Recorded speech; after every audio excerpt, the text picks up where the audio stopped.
सलाम अलैकुम जी।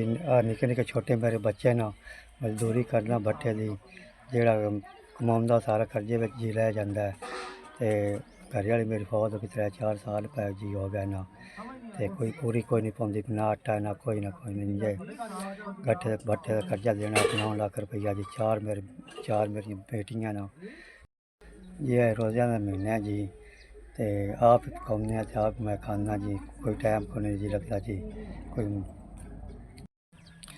अजे निक्के निक्के बच्चे जी, रोज़न तो ना कोई दाल है ना कोई आटा है। तो भी मेरी बीमार है, ज्यों जो कर्जा ही मरद जी सारा जी ला चढ़िया है।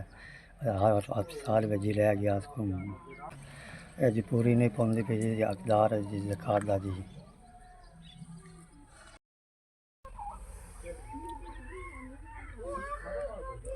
मेरे भरावा जो 5000 रुपया लभ गया जी, डोला जी भला हुए।